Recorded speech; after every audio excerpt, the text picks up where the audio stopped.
Alhamdulillahirrahmanirrahim. La haula wa la quwwata illa billahil aliyyil azim. Amma ba'du. Yang kami hormati Profesor Dr. Wahyudi Stopo dari Universitas Negeri 11 Maret Surakarta. Yang kami hormati Bapak Dekan Dr. Agus Wibowo. Yang kami hormati Kaprodi Teknik Industri Tes Tegal Bapak Sofik Lufianto STMT, dan para Bapak Ibu dosen Teknik Industri UPS Tegal, dan segenap para peserta lokakarya. Pada pagi hari ini, marilah kita memanjatkan puji syukur kepada Allah Subhanahu wa Ta'ala, sehingga pada pagi hari ini kita masih diberikan nikmat sehat, nikmat sempat, sehingga kita bisa hadir di pagi hari ini untuk mengikuti lokakarya teknologi penyimpanan energi listrik di Hotel Bahari ini dengan sehat walafiat tanpa kurang suatu apapun. Tanpa salam dan salawat kita curahkan kepada Nabi Muhammad SAW. Semoga kita mendapat syafaatnya di yaumil qiyamah. Bapak Ibu hadirin yang berbahagia, izinkan kami membacakan susunan acara pada pagi hari ini. Acara lokakarya teknologi penyimpanan energi listrik. Acara yang pertama adalah pembukaan. Yang kedua, menyanyikan lagu Indonesia Raya. Acara ketiga, sambutan. Yang keempat adalah acara inti, acara lokakarya teknologi penyimpanan energi listrik. Yang kelima, diskusi. Yang keenam, penutup. Untuk memperlancar acara pagi hari ini, marilah kita buka dengan bacaan basmalah. Acara selanjutnya adalah menyanyikan lagu Indonesia Raya. Para petugas dipersilakan. Hadirin dipersilakan berdiri.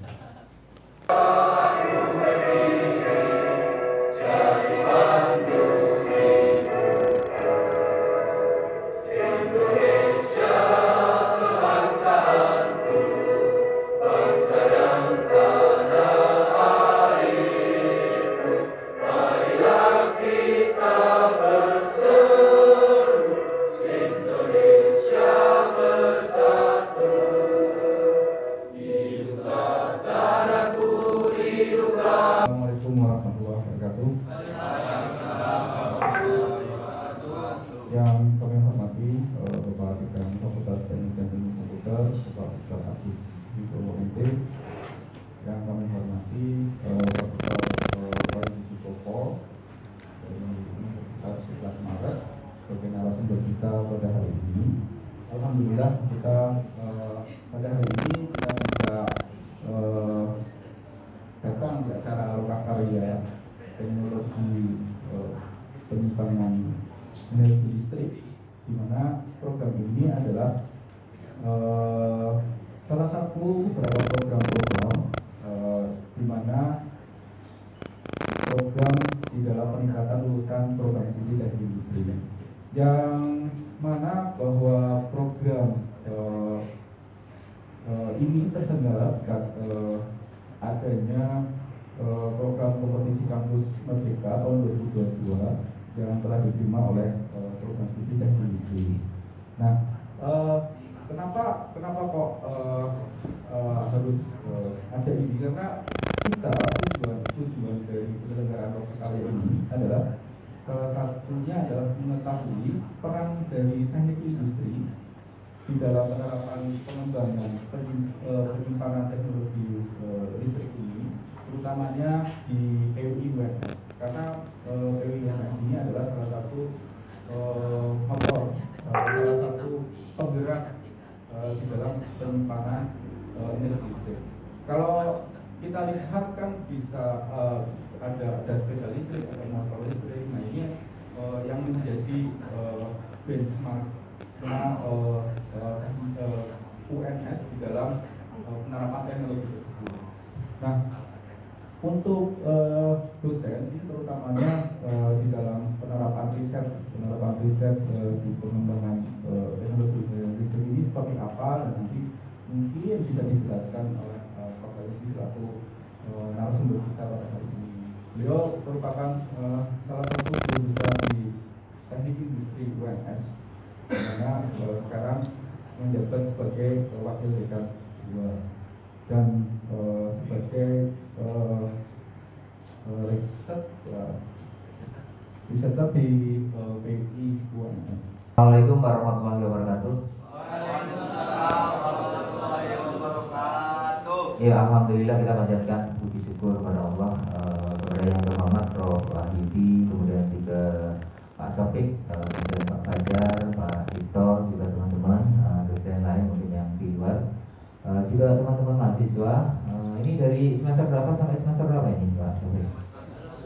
1, 3, 5. Oh iya, alhamdulillah ya, lengkap peserta loka hari ini.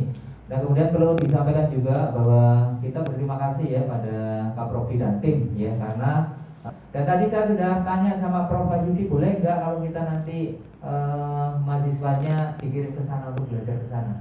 Kata Prof. Wahyudi dipersilahkan, bahkan kalau bisa multi prodi gitu ya, tidak hanya satu prodi. Kenapa? Ketika keilmuan itu bisa ya diambil, nah kemudian bisa untuk membuat skripsi, nah itu bisa dikeroyok antar prodi sehingga hasilnya mungkin baik. Kita sudah membuat desain besar bahwa alumni kita, lulusan kita itu untuk skripsi membuat produk Pak. Jadi dari teknik mesin, dari teknik industri, informatika, kemudian sipil, kalau keluar berarti dia harus ada produknya ya. Kalau ada misalkan di teknik industri yang sudah dibuat diantaranya ya food truck gitu ya. Jadi gabung beberapa mahasiswa untuk membuat desainnya, kemudian dirancangkan, kemudian dirakitkan ya sampai bentuknya bagus. Nah itu harapannya nanti bisa publish gitu ya. Jadi ke masyarakat ini loh produk perguruan tinggi kita ya. Food trucknya ya efisien, efektif, bagus gitu ya, murah harganya ya, sehingga bisa ya dipakai di masyarakat gitu ya. Bahwa karya di perguruan tinggi itu bisa diaplikasi gitu ya. Nah di UNS ini tadi saya tanya baterainya sudah tarafnya apa Prof gitu ya. Oh ternyata baterainya sudah dirakit kemudian sudah dipakai gitu ya. Bahkan sepeda listriknya sudah dijual gitu Prof. Sudah dijual ya, artinya sudah produksi, mampu produksi. Nah kita mungkin nanti belajar ke sana Pak Sofik ya, dosennya juga mungkin kita kunjungan ke sana, mahasiswanya MBKM nanti dikirim ke sana gitu ya, sehingga nanti bisa memperoleh keilmuan gitu ya. Jadi kita berharap bahwa teknologi-teknologi yang mungkin ini termasuk high teknologi. Tadi saya tanya Prof, kalau misalkan laptop dulu kan ada laptop ke sekolah ya, kemudian nanti dirakit oleh anak-anak STM. Ini bisa nggak kalau baterai itu dirakit sama teman-teman mahasiswa? Katanya ini high teknologi, harus belajar dulu step by step, nggak bisa langsung gitu ya, lebih ke otomatisasi gitu ya. Nah kalau laptop itu kan modul itu potolan-potolan, kemudian tinggal sambung gitu ya, pas nyambungnya dicoba, nah itu betul baru diinstal gitu ya. Nah kalau baterai ini high teknologi ya, sehingga kita butuh mungkin belajar step by step. Nanti dibuat kerangkanya Pak Sofik, biar nanti kita pada tahap berapa nanti kita bisa lah gitu ya. Jadi dirancang, mumpung Pak Sofiknya adalah mahasiswa UNS S3 di sana gitu ya. Jadi komunikasinya mudah-mudahan nanti nyambung. Kalau bisa sih penelitiannya nyambung juga ya. Itu seperti itu ya. Jadi teman-teman semua kami harapkan nanti ikut loka ini dengan baik. Dan insya Allah saya juga, karena ini materinya menurut saya sangat bagus, sangat penting, mungkin saya nanti ikut sampai akhir mudah-mudahan hari ini. Kalau kemarin saya izin gitu ya. Kalau hari ini kayaknya materinya menarik Prof. Jadi insya Allah saya ikut ya, nanti nambah lah ya pengetahuan kita. Saya kira itu dari saya. Sekali lagi kita mengucapkan terima kasih kepada Prof. Wahyudi yang sudah berkenan untuk menyampaikan materi di sini, hadir di sini. Juga ini minta Kaprodi kita Pak Sofik dibimbing di sana biar lancar Prof. Biar lancar. Kita pengennya dan lulus gitu ya, ada S3. Di teknik baru 1 gitu ya. Iya, 2 kemarin tambahan dari perguruan tinggi lain pindahan gitu yang mungkin dari kita baru 1 sehingga harapan kita bisa nambah sehingga SDM-nya tambah meningkat ya, sehingga nanti mahasiswa pelayanannya lebih baik untuk keilmuannya. Saya kira itu dari saya. Dibuka guys ya, sebelum dibuka kita mengucapkan ya kita ya, kalau bilang UPS jaya-jaya gitu ya, UPS jaya. Terima kasih. Dengan mengucap bismillahirrahmanirrahim, saya menyatakan untuk loka pada hari ini dinyatakan dibuka.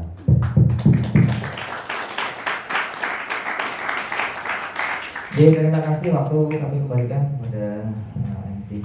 Terima kasih. Assalamualaikum warahmatullahi wabarakatuh.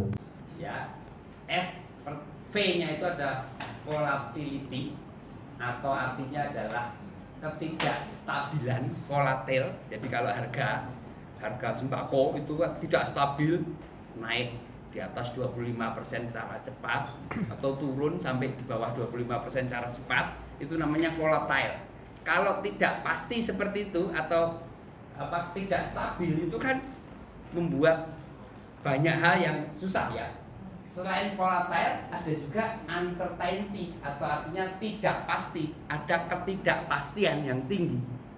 Yang berikutnya adalah ada complexity, dan yang terakhir adalah ambiguitas atau ambiguity. Jadi VUCA itu kondisi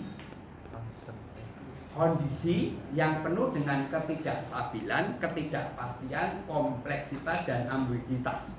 Contoh, kita baru saja lewat contoh VUCA yang paling berat dengan adanya pandemi COVID. Ada yang merencanakan, ada yang memprediksi pandemi COVID itu? Ada nggak? Tidak ada.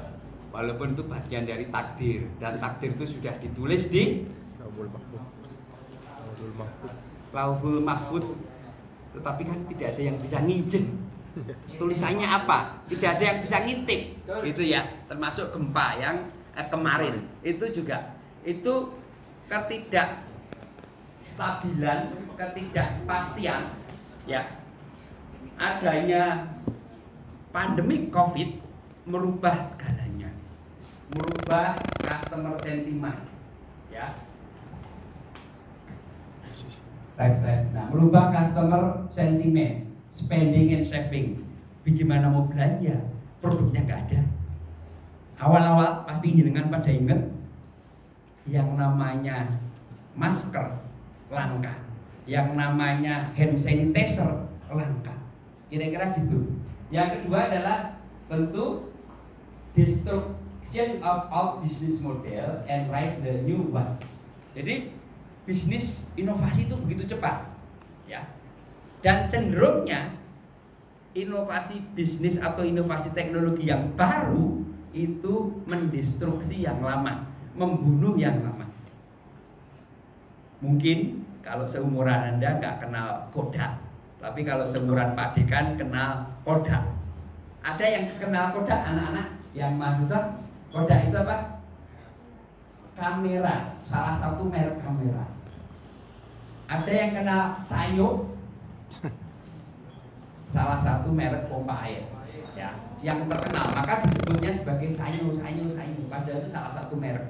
Nah, sekarang sudah tidak ada yang pakai kamera Kodak, yang pakai film untuk foto, diganti dengan handphone digital. Teknologi yang baru mendestruksi yang lama. Jangan-jangan kita juga didestruksi kalau tidak hati-hati, karena didestruksi oleh industri 4.0 yang mengarah ke otomatisasi. Kalau kita tidak menjadi engineer yang kreatif, didestruksi juga. Nanti ada contohnya. Orang-orang kampung kalau dulu nyemprot, tahu ya, nyemprot pestisida ke tanaman, diganti sama drone sekarang. Drone-nya itu pakai baterai. Semakin murah baterainya, drone-nya semakin efisien, semakin mendestruksi petani kampung tadi.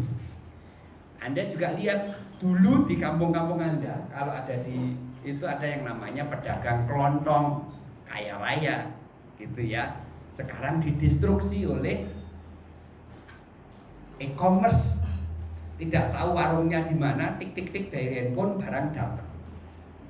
Dan tentu biaya orang ya, karena banyak kemarin itu ya banyak aturan ya waktu terjadi COVID, maka kan cenderung meningkatkan biaya, padahal demandnya turun, biaya naik, dan face to face work disrupted, teknologi replace human labor. Tadi seperti yang kita katakan, teknologi mereplace orang. Terakhir juga building resilient ahead to the next pandemic.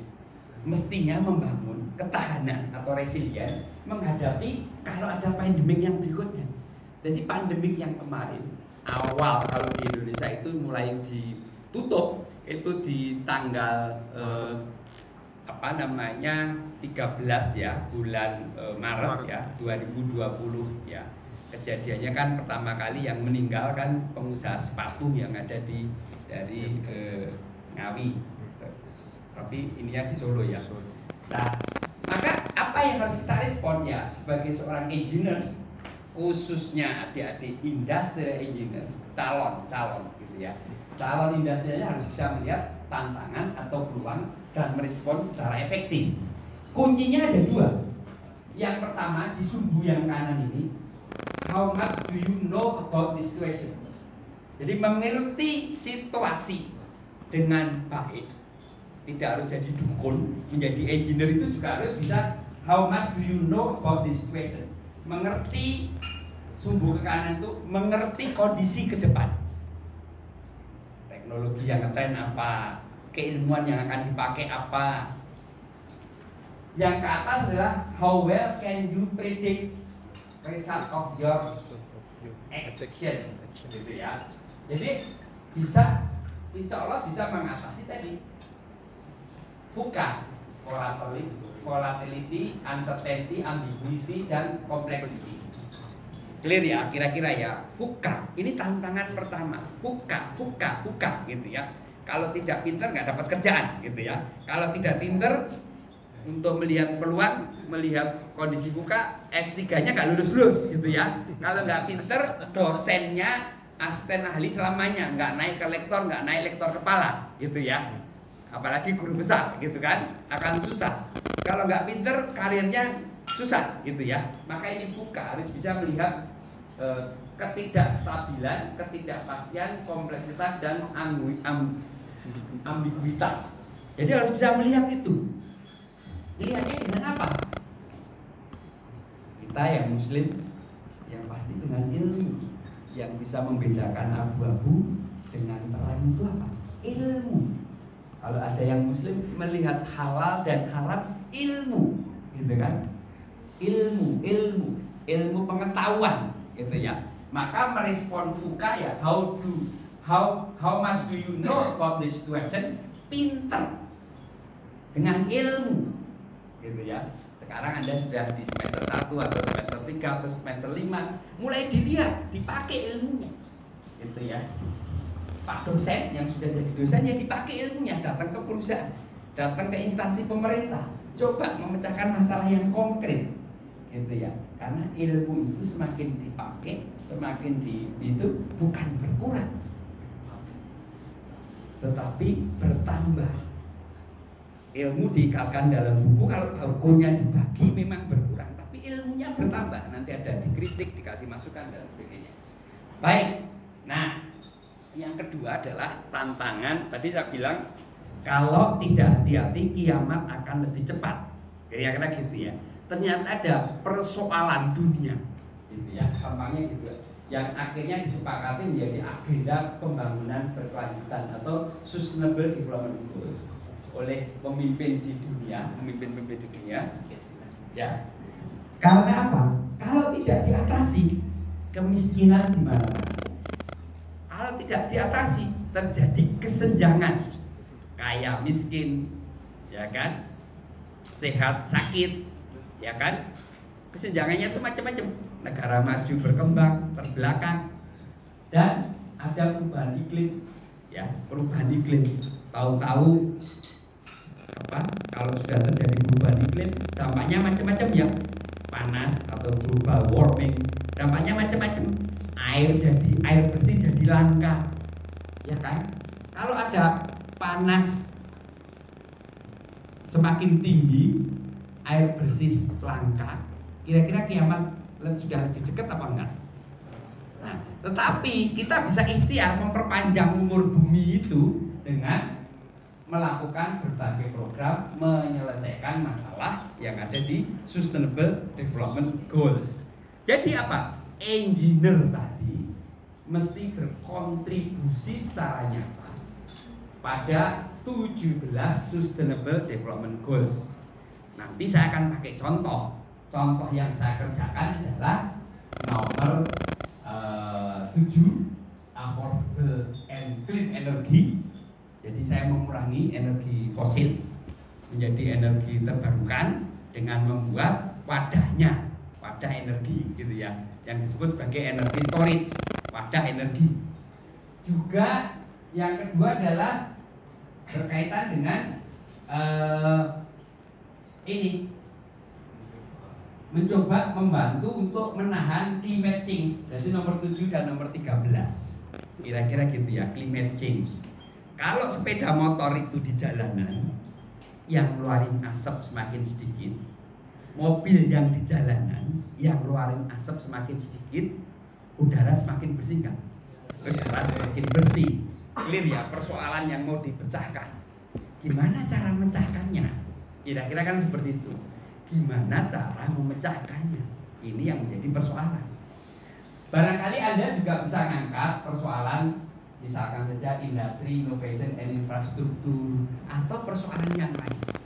Nanti kalau di Indonesia, Sustainable Development Goals itu inline dengan namanya prioritas riset nasional, termasuk di bidang energi. Nah ini PR Pak dosennya, itu untuk bisa nyambung ke prioritas riset nasional di kemudian hari. Nah, maka ini kembali masuk ke contoh. Tantangannya adalah resilient and sustainable industry. Anda sudah pernah ke suatu perusahaan, kalau di teknik industri ada pengantar teknik industri gitu ya. Lama-lama bahan baku itu langka, ya kan? Maka muncul berbagai perkembangan yang bisa digunakan untuk lebih memperhatikan keekonomian dari bahan baku. Sama juga kasusnya, what is sustainable and resilient? Sustainable is the ability to continue important function indefinitely without a decline in quality. Simple. Sustainable itu bisa kemampuan untuk mempertahankan fungsi, ya. Umurnya itu tambah panjang terus tanpa pengurangan kualitas. Sustainable jadinya. Jadi contoh kalau di PR-nya universitas, sustainable programnya, muridnya tambah banyak, uang risetnya tambah banyak, gaji dosennya tambah banyak, mahasiswa yang dapat beasiswa tambah banyak, yang dapat masuk di kerja secara cepat tambah banyak. Terus menerus itu namanya sustainable, gitu ya. Tapi gimana caranya? Karena yang berikutnya adalah menghadapi resilient. Menghadapi apa? Resilient is the ability to thrive the face of change. Menghadapi ketidakpastian. VUCA tadi, jelas ya? VUCA tadi. Gimana mau muridnya tambah banyak kalau ada pandemi COVID, orang tuanya nggak dapat penghasilan. Barangkali yang daftar sedikit karena orang tuanya nggak punya uang. Kan kira-kira gitu ya. Nah ini harus dihadapi. Ketika itu terjadi, kalau resilient itu dikerjakan, riset sudah clear, maka uang-uang dapat dicari dari kerjasama riset, misalkan saja. Anda juga sama, sudah harus berpikir. Kalau level perusahaan juga harus sama. Resilient itu tadi apa? Kemampuan resilient, kemampuan untuk menghadapi perubahan. Jelas ya? Kemampuan untuk menghadapi perubahan. Nah, alhamdulillah ini akhirnya ada dosen yang ibu-ibu. Karena saya kalau nyebut bapak ibu salah Bu tadi. Karena dosennya hanya bapak-bapak tadi. Iya, Bu. Nah, tadi saya sampaikan, saya kasih contoh pemilih untuk menyelesaikan persoalan energi, ya kan? Jadi persoalan energi, Anda tahu bahwa dari waktu ke waktu harga bahan bakar minyak naik. Kenapa kok naik kira-kira? Kenapa kok naik? Ayo angkat tangan. Bahan bakar minyak kan dari zamannya Pak Harto hanya 1.500 ya. Sekarang zamannya Pak Jokowi pertalite 10.000 gitu ya. Mungkin pas zamannya Pak Harto bukan 1.500, 600 atau 500 malah ya. Kenapa kira-kira kok naik? Ayo, yang paling klasik saja.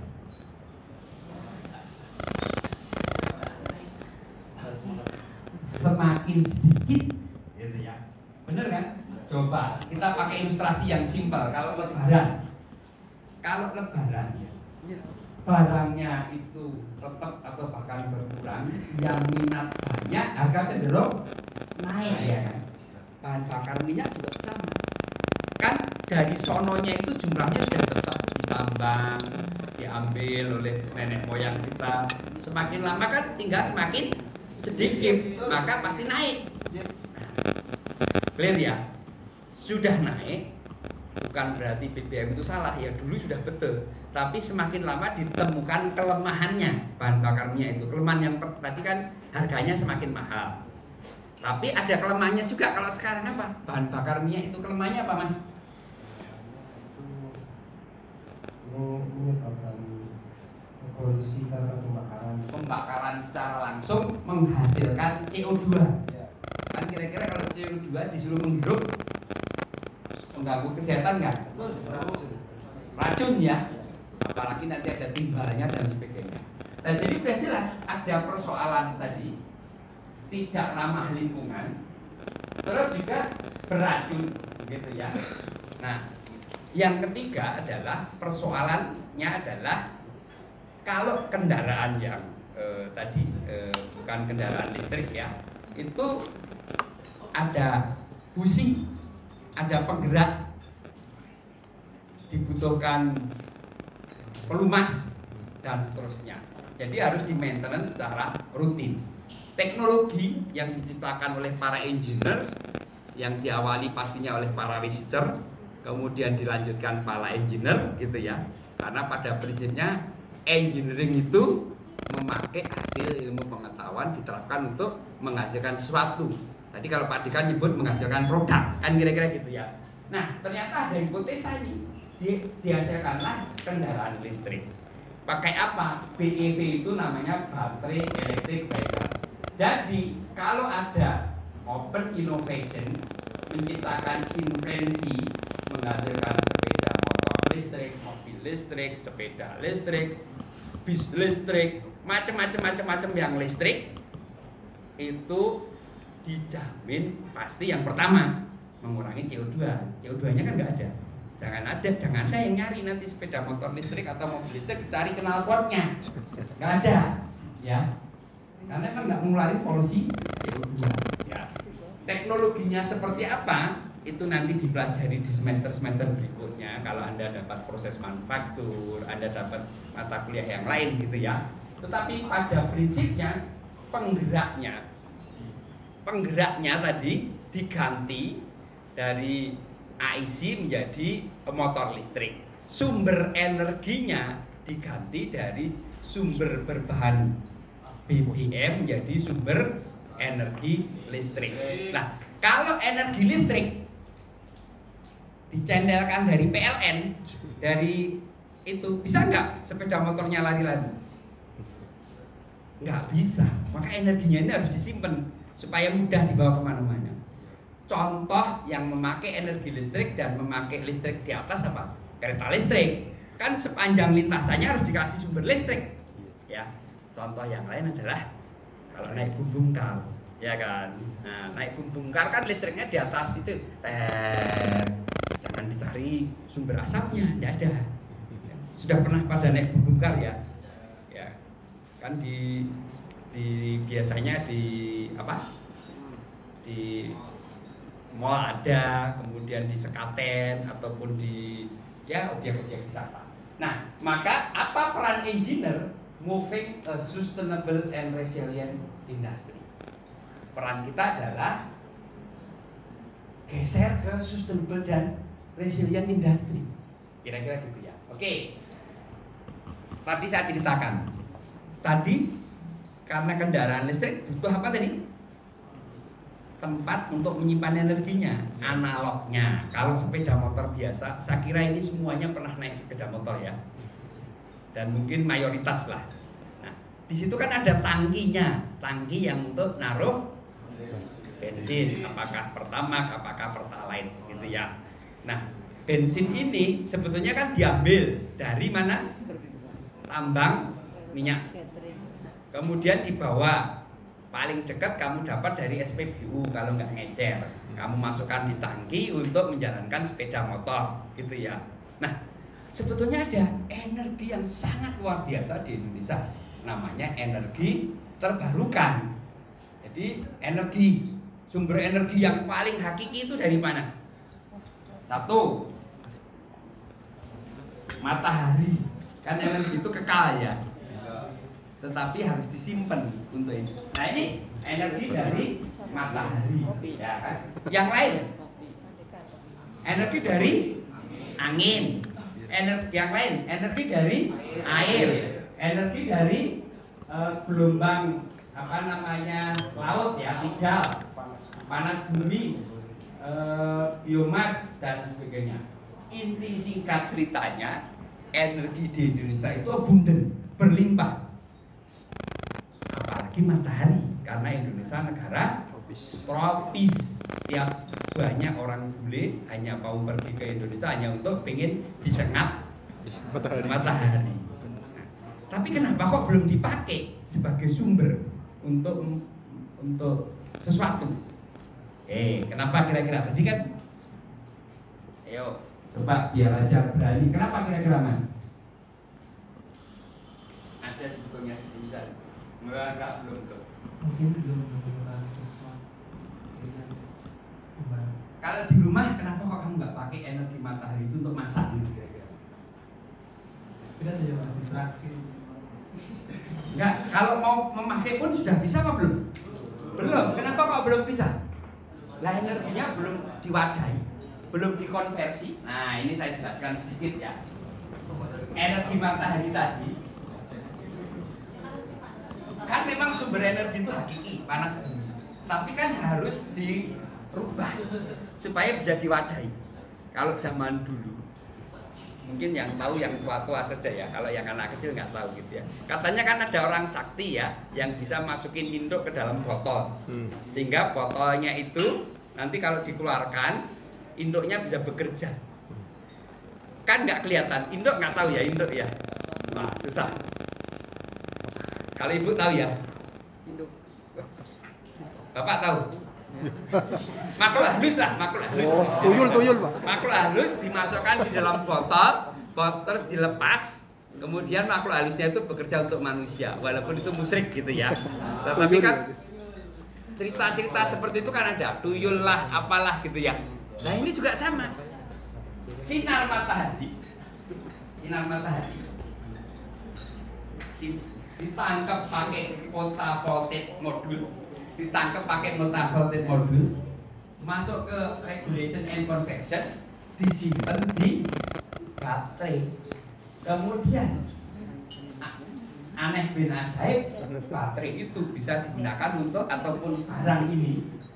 Konon namanya, kalau belum tahu kalau baterai kan seperti tadi, orang ini bisa digunakan untuk gerakan sepeda motor, bisa digunakan untuk nyalain lampu rumah, bisa digunakan untuk macam-macam, nyalain handphone.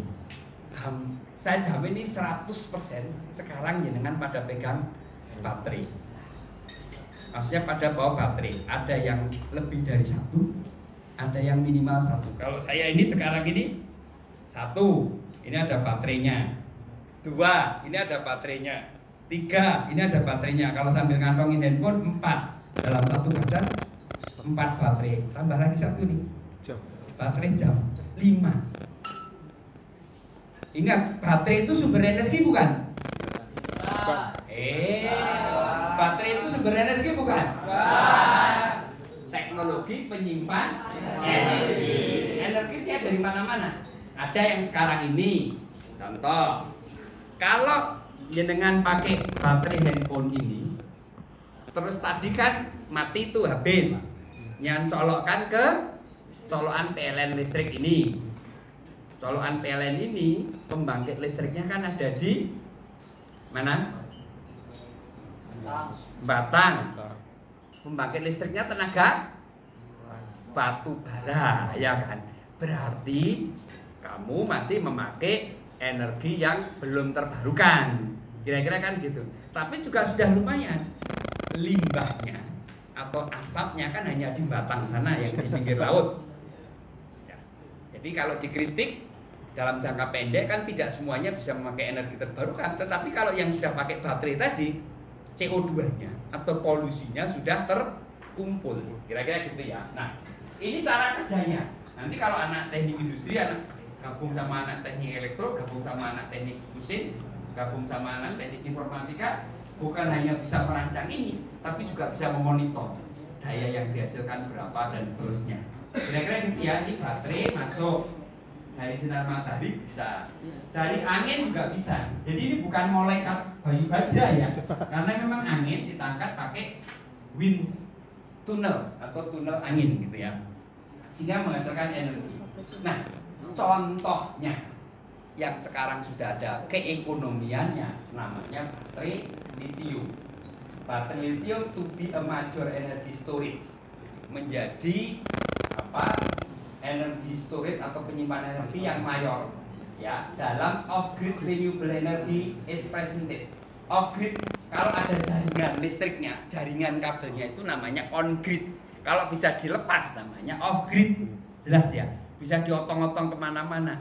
Kasarnya gitu. Nah, disimpannya pakai apa? Baterai. Nah, setelah jadi baterai ya, bisa dipakai untuk macam-macam. Untuk transportation, growing market ya sekarang ya, pasarnya ditunggu. Untuk mobil listrik, bis, forklift, otomotif ataupun bicycle. Nah, bisa juga untuk customer electronic and devices, contoh handphone, laptop, tablet, dan macam-macam. Bisa juga untuk grid industry, contoh untuk storage energi, ya energy storage, untuk genset, untuk power bank ya. Mungkin juga pada bawa power bank ya. Tapi power bank itu kan kalau kecil. Nah, ini selamat datang nih alumni Universitas Pancasakti Tegal. Ya, kira-kira gitu. Yang sempat jadi artis di ibu kota. Ya. Nah, ini kan ada macam-macam. Kalau power bank itu kecil, tapi kalau besar sekali kan menjadi ya energy storage yang besar, power bank. Kalau gede, baterai yang gede sampai untuk menggantikan genset juga bisa. Kira-kira gitu ya. Baik, saya akan jelasin sedikit ya. Kenapa baterai itu penting sekali di era industri 4.0? Kenapa storage energi itu penting sekali?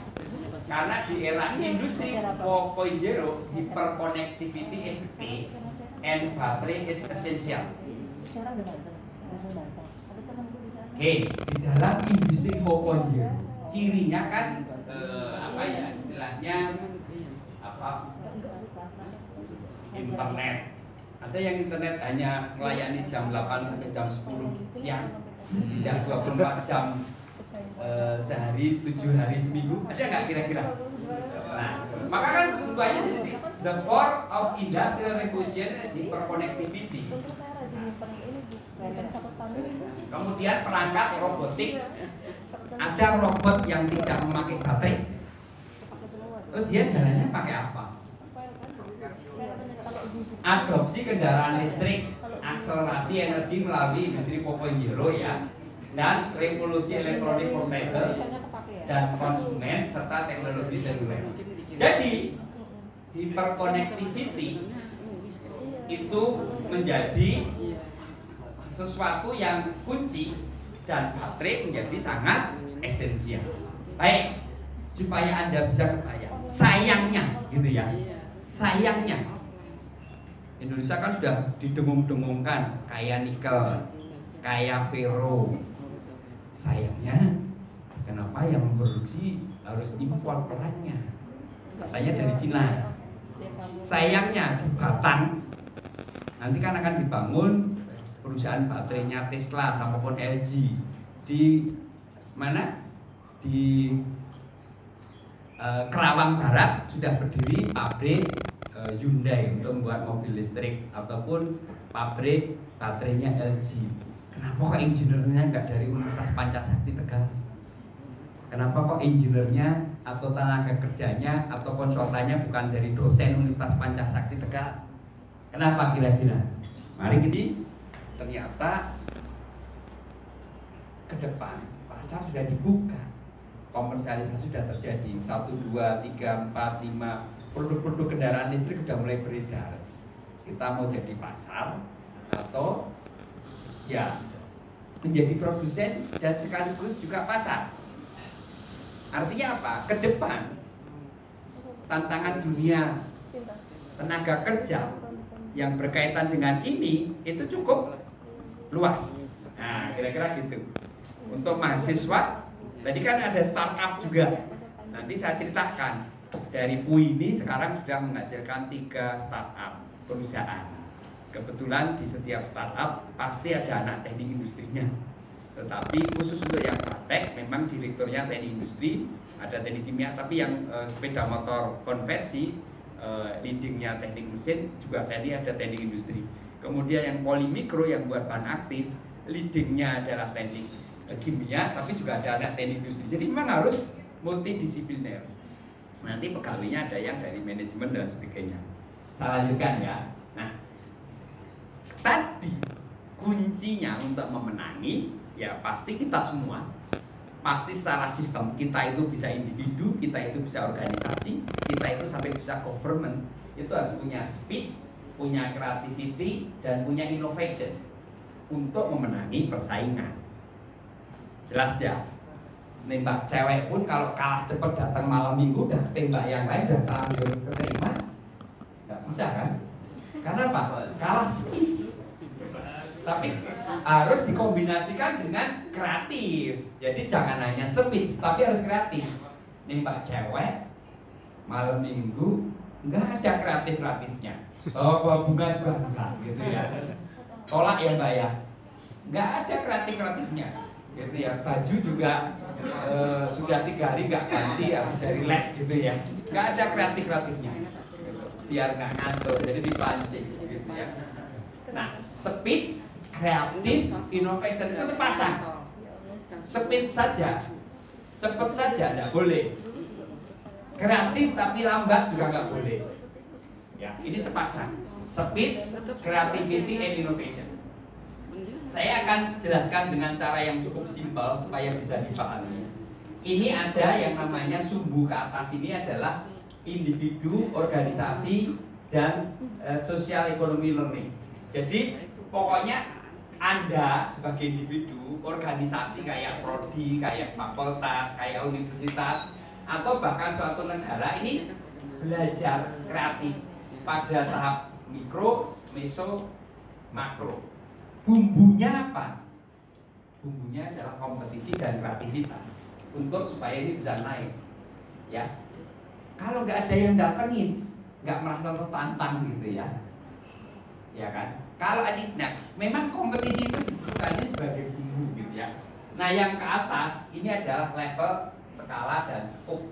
Level mulai dari level individu sampai ke perusahaan, industri, nasional bahkan regional. Nah, urutannya seperti ini. Tadi kan Pak Wahyudi cerita tentang invention, temuan, menemukan. Pekerjaannya engineer, peneliti itu kan menciptakan, invensi ya, menciptakan gitu kan. Nah, invention ini butuh ide kreatif. Nggak ada, misalkan saja tadi katanya ada anak teknik industri membuat apa tadi, food truck yang ya, truk pengangkut makanan maksudnya. Nah, ya karena kebutuhan si Pemkot. Atau anak teknik industri membuat digital marketingnya UKM. Anak teknik mesin membuat macam-macam. Ini kan di-generate dari kreativitas menghasilkan sesuatu invention. Invensi itu belum menjadi inovasi. Paham? Kalau belum punya nilai ekonomi. Clear? Jadi menemukan boleh mengklaim. Nah, ini tetapi baru akan menjadi inovasi kalau invensi itu punya nilai ekonomi, bisa bermanfaat. Clear ya? Nah, ini akan menjadi early innovation. Nah, early innovation itu inovasi di tahap awal, kayak UNS membuat baterai. Terus didewasakan sampai dia dewasa menjadi late innovation. Konkret hasil inovasi itu meningkatkan produktivitas, meningkatkan daya saing. Clear ya, kira-kira ya. Tadi baterai awal-awal dibuat keluar voltasenya ya kecil. Itu baru di early innovation, tapi sudah menghasilkan. Lama-lama sekarang sudah bisa 1100 miliampere satuan dari baterai, itulah ya kira-kira. Voltasenya 220, 330, akhirnya dikumpulin bisa buat power bank. Tahun 2014 power bank 1 dibuat ngecas baterai, buat ngecas handphone, belum penuh sudah habis. Lama-lama menjadi late innovation, menjadi productivity. Nah, kalau produktif menghasilkan produktivitas, dia pasti akan menghasilkan daya saing dan bisa untuk kompetisi. Paham ya? Contoh nih, tadi pakai sepeda motor listrik. Nah, kalau tadi di awal ya belum bisa meningkatkan daya saing. Sepeda listrik atau sepeda motor listriknya masih berkutat dengan dirinya sendiri. Baterainya belum bisa untuk menghidupi sepeda. Nah, kalau sekarang teknologi sepeda motor listrik sudah bisa dibandingkan dengan sepeda motor konvensional, katanya. Tapi jangan percaya ya. Katanya kalau pakai sepeda motor listrik itu ngisi 1 kali penuh dicas. Kan 1 kali penuh itu kan 1,5 kWh. Listrik di rumah 1 kWh berapa? Sekitar 1.700 ya. Kalau 1,5 kWh berarti berapa? 1.700 ditambah 850. Kalau dibulatkan sama teman sendiri 3.000 udah jujur ya. 3.000 itu katanya dapatnya itu minimal 60 km untuk dinaiki jarak 50 km. Ya. Kalau 1 liter pertalit sekarang 10.000.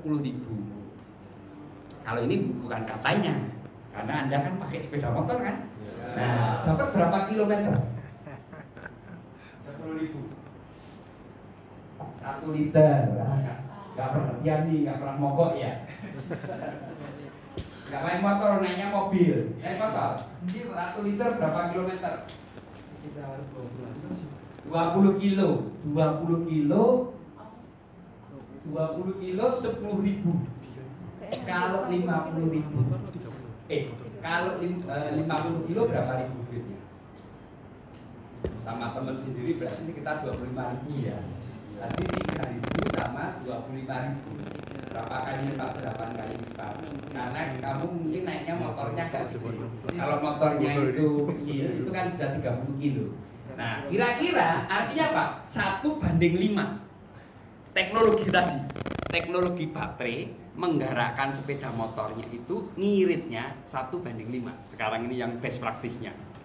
Maka ini dah ada dampak produktivitas, ada dampak kompetisi. Makanya sekarang di pasar sudah mulai teknologi lama sama teknologi baru itu sudah mulai kompetisi ini. Sudah mulai ini lengah sedikit salib gitu ya. Lengah sedikit itu apa? Pemerintah kan harus bijak, hati-hati gitu ya. Kalau di Thailand nggak ada pertalit, BBM nggak ada yang disubsidi, sudah 25.000.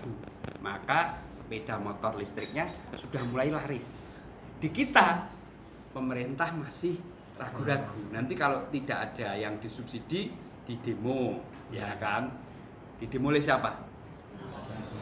Hah?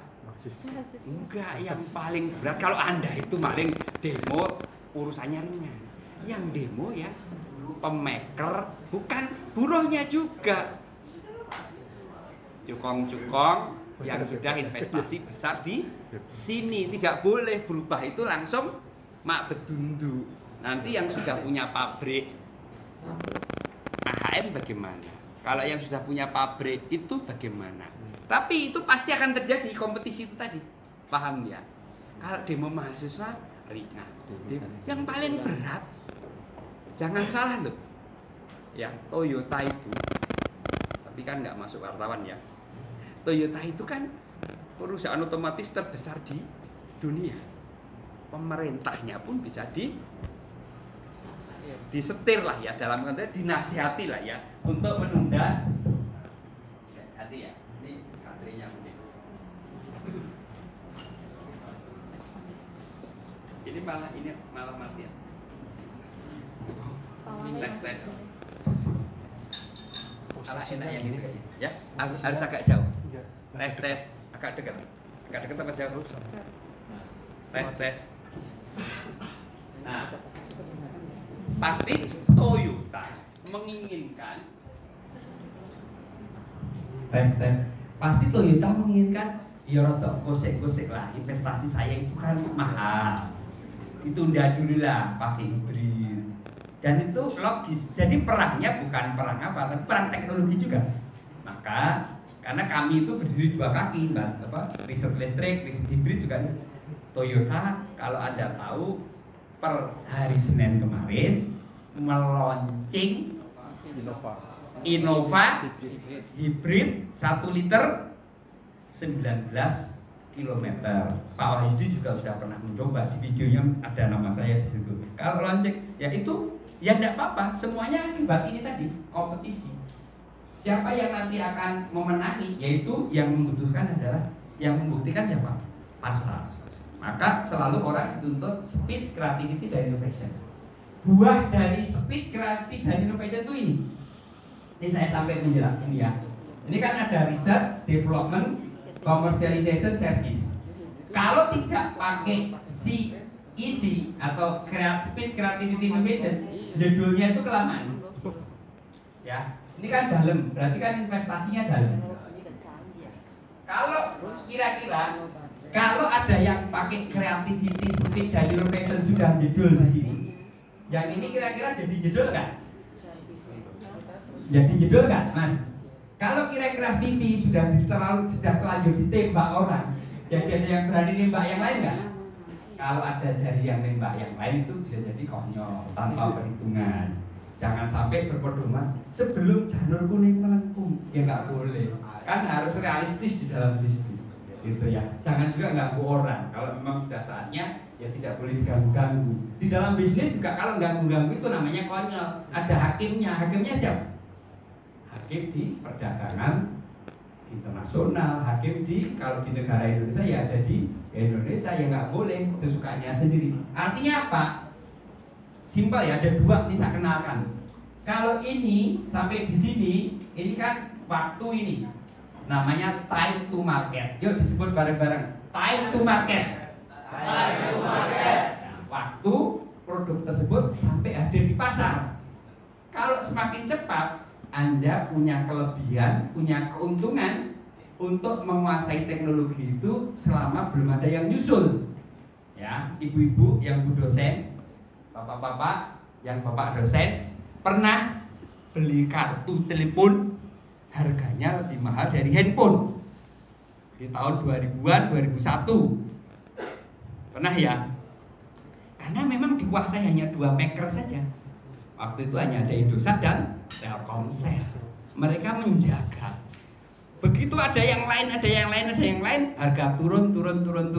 Gitu kan? Nah, itu namanya memanfaatkan time to market yang lebih cepat. Nah, tapi kalau tidak hati-hati bunuh diri karena bukan teknologi yang dihasilkan. Contoh, tadi Pak Ade kan cerita industri kecil menengah di sini dapat order. Kan dia bukan penguasa teknologi itu, tukang jahit tuh. Dikasih order dari si X. Saya bisa harganya 15.000. Untungnya sebetulnya 3.000, lumayan. Tetangga sebelahnya cari info. Saya bisa 14.000. Untungnya jadi tinggal berapa? 2.000. Tetangga sebelahnya lebih konyol lagi. Saya bisa pentokan biar ini 13.000. Untungnya tetangga yang terakhir. Saya bisa karena pengen juga 12.000, untungnya nol, konyol. Nah jangan sampai seperti itu turun temurun ke Anda. Barangkali Anda ada yang anak pengusaha, nggak bisa karena Anda bukan pemilik teknologi, Anda tukang jahit. Kalau seperti itu sebetulnya yang memainkan ada dua, satu buyer, satu pemilik teknologi. Nah di Indonesia contoh yang seperti itu adalah misalkan aja sepatu Nike, kan desainnya dari sana, di sini kan tukang jahitnya. Baju Nike, desainnya dari sana, teknologi ini dari sana, kita tukang jahitnya. Itu yang bahaya, paham ya? Time to market, ulangi lagi sekali lagi. Time to market. Jadi prinsipnya simpel, semakin cepat semakin baik. Yang kedua adalah semakin landai semakin baik. Ini kan upaya nih kalau di teknik industri, riset ngeluarin duit, ngembangkan buat prototipe ngeluarin duit, uji pasar ngeluarin duit, bangun pabrik ngeluarin duit, uji coba, promosi ngeluarin duit. Nah, pertama kali tidak ngeluarin duit ya di titik ini laku, itu namanya titik pertama kali produk itu sukses karena menghasilkan uang. Nah, cuma kalau ke dalam investasinya kemahalan, ya kan? Kalau nggak pinter market survei, nggak pinter desain produk, ininya jadi kedalaman. Kalau dalam mau naiknya itu kelamaan. Kalau lama, jangan-jangan buat produk yang lain. Jadi kuncinya menang itu adalah satu, time to market yang pendek, dua, investment yang lebih kecil. Ya, yuk kita sebut time to market yang lebih pendek, investment yang lebih kecil. Sebut coba. Time to market yang pendek. Ingat ya, itu prinsip-prinsip industrial engineering yang harus ada pegang gitu ya. Baik, nah jadi itu udah clear ya. Jadi kan analoginya udah simpel sekali. Jadi kalau penguasa teknologi dia menahan waktu supaya sebetulnya teknologi itu selama dia masih kuasai, paten dia kuasai, kemudian belum ada teknologi yang lain, dia memang memanfaatkan apa yang disebut sebagai first adopter ya, atau pengadopsi yang pertama. Kalau belum ada ya belum di. Nah, yang berikutnya ini akan menggabung ke beberapa mata kuliah. Ini kan ada technopreneur. Di sini ada invention discovery, menemukan. Ini Pak dosen pada riset, kemudian development, ujung-ujungnya membuat produk ini, produk dan proses. Ya, kemudian produk dan proses ini kan urusan technical, di sini urusan komersial. Ini kan harus dikomersialkan, ada market development. Nah, kemudian yang menghubungkan ini namanya technological innovation, technical kan commercialization. Technical commercialization. Jadi produk yang diriset oleh Anda lewat PKM, walaupun itu tahapan belajar gitu ya, nggak apa-apa. Diriset, kemudian dikembangkan, ada prototipenya. Pak dosen, Bu dosen, peneliti LPPM punya prototipe, punya produk. Nah ini harus dideliver ke pasar melalui apa? Technical dan commercialization metode. Nah, komersialisasi itu movement of idea from the research laboratory to market, commencing a very moment of idea and ending at the point when a venture acquire great wealth. Sederhana ya, komersial itu idenya jadi duit melalui produk dan jasa. Ya, nanti teknologi itu wujudnya tidak harus produk. Namanya ada produk teknologi, ada proses teknologi, ada manajemen teknologi. Jadi membuat aplikasi juga teknologi, membuat SOP yang laku juga teknologi. Contohnya ISO. Tapi cirinya apa? Bergerak, memberi manfaat, dan creating wealth, menciptakan kekayaan. Paham ya? Jadi harus dipegang betul. Nanti kalau bekerja, jadi dosen juga harus menciptakan teknologi.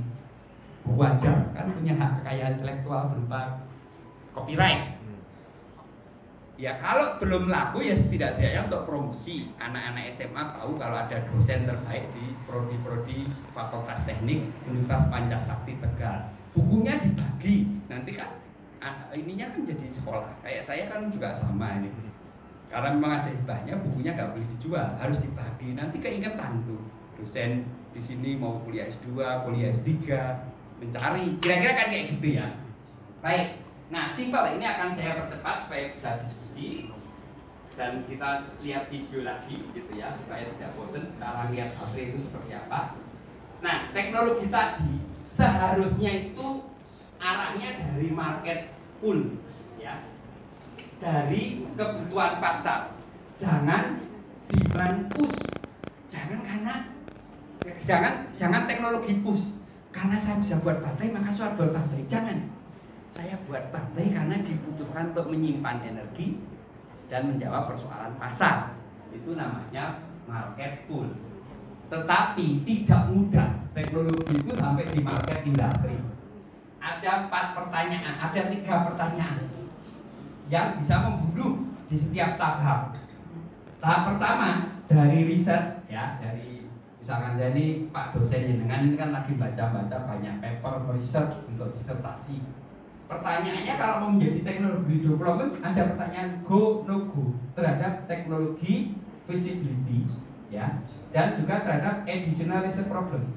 Kalau tidak go, kalau fisikanya nggak bagus, kimianya nggak bagus, matematikanya nggak bagus, dasar-dasar basic science-nya nggak bagus, dasar-dasar elektronik nggak bagus, nggak bisa membuktikan dasar-dasar teknologi, go apa enggak?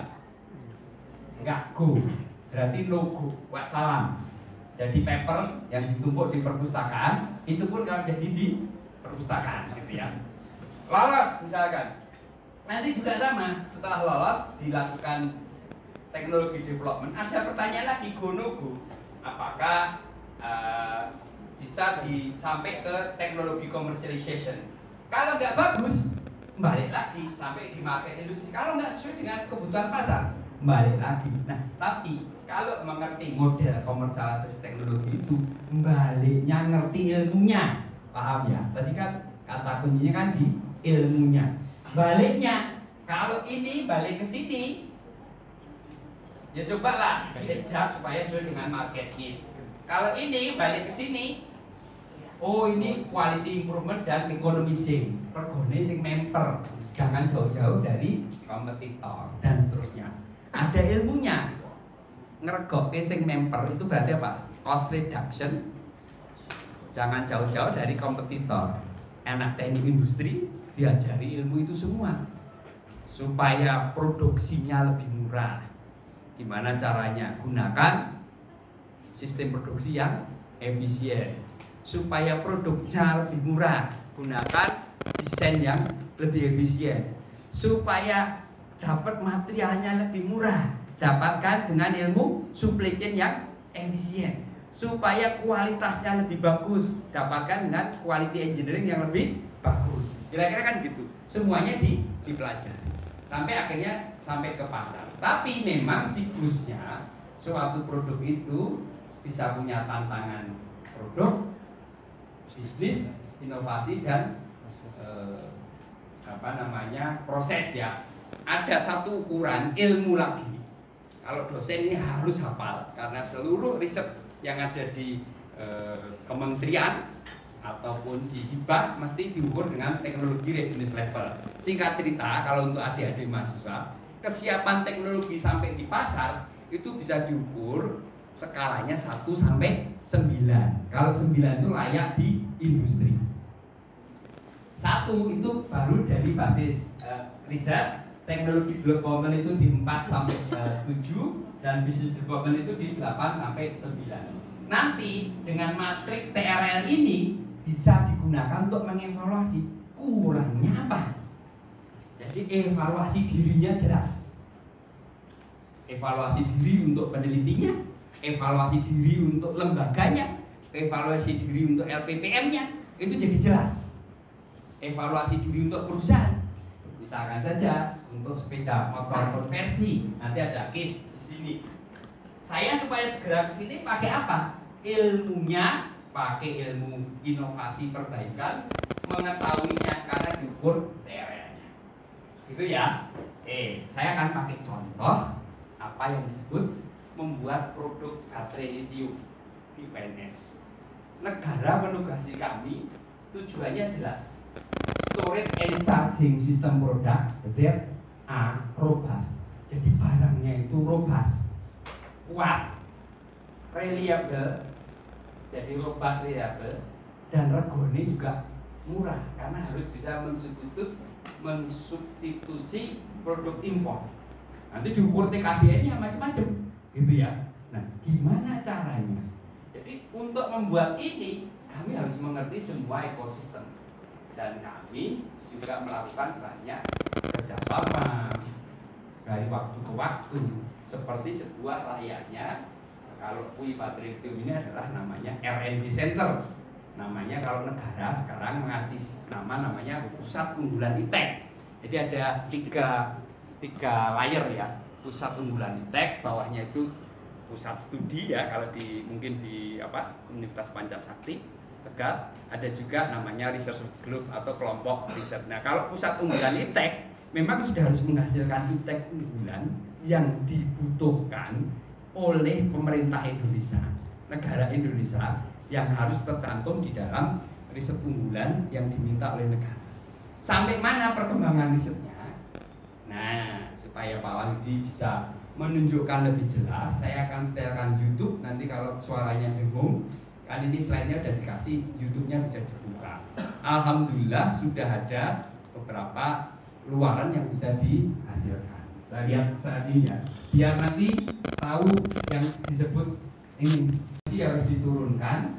Discover menghasilkan baterai digunakan sebagai energi penyimpanan, divisibility study, dibuat barangnya, dibuat patennya, diproduksi, dipasarkan, diadopsi atau dijual. Ada dalam bentuk sepeda listrik, sepeda motor listrik, power bank, power wall, macam-macam. Ini satu siklus. Pengalaman satu siklus ini mendewasakan kita, mendewasakan keilmuan teknik, mendewasakan keilmuan teknik industri menjadi apa? Transfer teknologi office, mengerti kebijakan, mengerti institusional, mengerti edukasi, mengerti duit. Nah, yang paling susah sebenarnya di sini nih, mengerti duitnya. Oke, nah yang kedua, karena kami punya proses itu, kami berani ngajarin mahasiswa, namanya pakai problem based learning. Jadi mahasiswa itu datang, ditunjukkan masalah, diajari menganalisis dan sintesis. Analisis dan sintesis itu disimulasikan perbaikannya, kemudian dipresentasikan hasil perbaikan. Makanya ini namanya problem based learning. Problem based learning contohnya di Teknopreneur. Dari waktu ke waktu, yang tadi di Baltek, yang tadi di UI ada teknologi, selalu saya undang mahasiswa Merdeka Belajar atau mata kuliah Teknopreneur atau mata magang untuk selalu berdiskusi. Ada 3 kemungkinan mahasiswa itu. Yang pertama, hanya pinter saja memecahkan masalah dapat nilai A. Atau yang kedua, punya ide perbaikan dan berani melaksanakan, tidak berani risiko, bisa masuk jadi karyawannya. Atau yang ketiga, pinter sekali punya ide bisnis, mau praktek, bisa membeli teknologi kami. Paham ya? Ada 3 tadi dengan problem based learning. Yang pertama, ya untuk mendukung pembelajaran, jadi perkuliahan lebih kontekstual, jadi tambah pinter. Kata Mas Menteri, kompetensi utamanya tercapai. Yang kedua, ditambah kompetensi utamanya tercapai, ditambah sudah belajar real system, tapi nggak berani bisnisnya. Wong bisnis itu ya memang rekoso begitu ya. Jadi pegawai. Atau yang ketiga, saya sering bercanda, bapaknya kaya. Paling-paling kalau teknologi baru dengan setup 500 juta 1 miliar dapat, daripada nanti nunggu diwaris. Pak, bapak nggak bisa melihat saya itu punya perusahaan. Udah 1 miliarnya itu di depan saja Pak. Bapak mumpung masih hidup melihat saya punya usaha. Bisa lisensi produknya itu dibeli. Kan produknya terus tiap tahun kami tambah, kami sempurnakan, kami tambah, kami sempurnakan. Dan menyempurnakan itu diuji di startup tadi, diuji di pasar. Clear ya? Itu problem based learning. Mahasiswa kebayang ya. Jadi kuliahnya jadi enak, ngerti, dilihat teknologinya, diamati. Ada yang berani, misalkan saja jualan teknologi, jadi nanti mau menginkubasi habis 500 juta. diusulin melalui namanya tadi kalau Pak Dekan kan PKM. Kalau PKM itu dananya maksimum di 15 juta ya. Kalau di dana yang startup Pertamina itu sampai 500 juta. Ada yang berani anak teknik kimia itu menang 500 juta. Maka punya inisiasi sampai dibuat PT-nya. Akhirnya dia buat jadi direkturnya. Walaupun biasanya karena saya sudah itu di awal itu mesti bongkar pasang timnya. Makanya pas bongkar pasang itu selalu kita kunci hanya 2-3 dosen selalu masuk. Terus nanti dibongkar pasang akhirnya yang 3 ini sudah mulai permanen. Karena kalau yang baterai sudah dapat rutin produksi baterai, yang ekoelektrik kami sudah akan menjadi, karena kemarin sudah disurvei dari Kementerian Perhubungan, bengkel konversi resminya Kementerian Perhubungan. Nanti jadi sepeda motor Anda, misalkan saja maaf menyebut merek Beat, dibawa ke kami, tapi harus pakai bawa duit 14 juta, pulang-pulang jadi sepeda motor listrik konvensi, kira-kira gitu. Dan bukan hanya prototipe, karena kalau sudah dilisensi oleh pemerintah, namanya kami sudah boleh resmi seperti layaknya jualan seperti yang lain. Kami itu bukan UNS, tapi startupnya UNS tadi. Clear ya? Ini pembelajaran ini. Nah, tadi saya bilang nih, pembelajaran problem based itu sekarang ini selain di PUI yang dipraktek, saya tempatkan di tiga startup. Jadi lama tambah. Anak muda pengen trail listrik, ya monggo silahkan. Bisa ngitung sendiri kalau mau buat. Jadi kalau nanti mau tugas akhir nanti project base, gitu, bisa ngitung sendiri. Kalau pengen di sana bisa sampai membuat sepeda motor konversi, bisa ngitung sendiri. Ya tapi kita belajar teknologi bukan belajar sejarah, sehingga bahan habis pakainya dibawa sendiri. Dengan kerjasama itu tentu kami tidak komersial, tetapi kalau tidak ada bahan habis pakai lah membuat apa? Membuat sepeda motor itu butuh baterai, butuh sepeda motornya, butuh ininya. Jadi Merdeka Belajar, kampus Merdeka yang ada di kami di UNS itu sudah resmi di launching dan Pak Dirjen sudah datang. Pak Dirjen sudah datang dan memang ada tarif bahan habis pakainya. Kalau itu ada PTN BH dan minta gratis, biasanya. Assalamualaikum warahmatullahi wabarakatuh. Perkenalkan, nama saya Naufal Zikara Madani.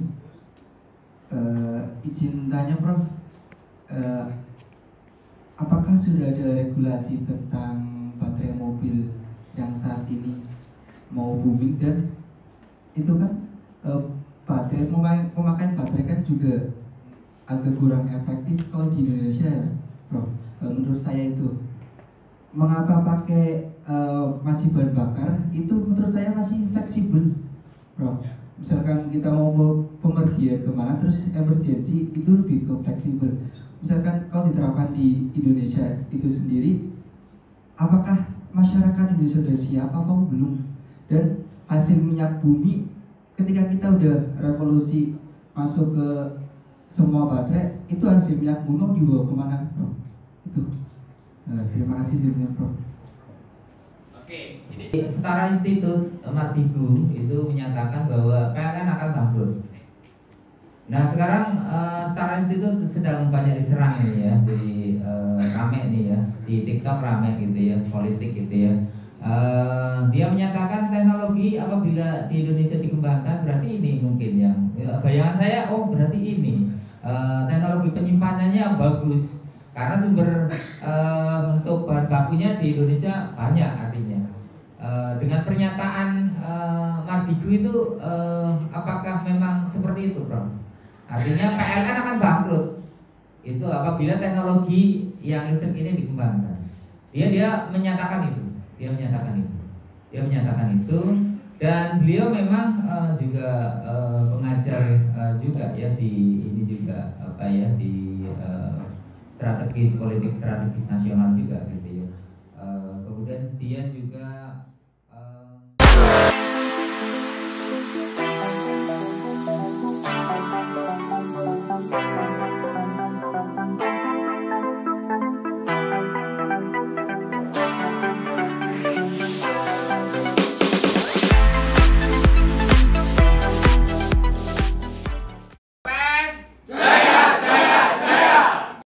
nama saya Noval Zika Ramadhani dari Prodi Teknik Industri Fakultas Teknik dan Ilmu Komputer semester 1. Pada hari ini tepatnya tanggal 22 November di Hotel Bariin kami menerima atau kedatangan tamu dari salah satu dosen besar di Universitas 11 Maret.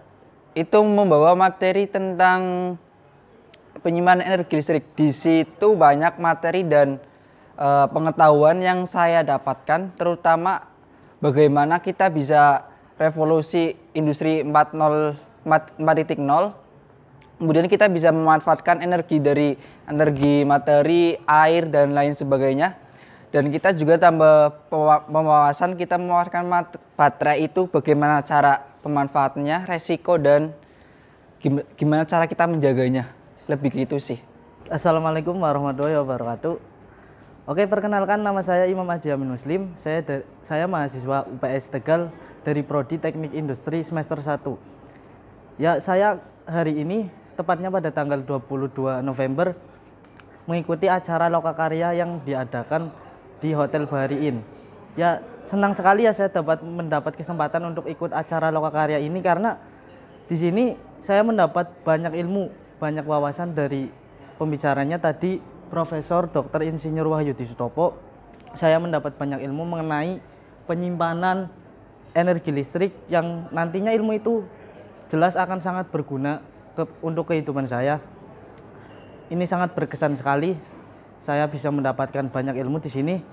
Kemudian saya menyarankan agar mungkin acara seperti ini agar lebih sering diadakan supaya banyak orang-orang lain yang bisa mendapat kesempatan seperti saya mengikuti acara ini sehingga mereka juga mendapat pengetahuan yang sangat bermanfaat. Terus mungkin bisa ditambah durasinya dari acara ini agar sesi diskusi bisa lebih panjang lagi. Baik, terima kasih.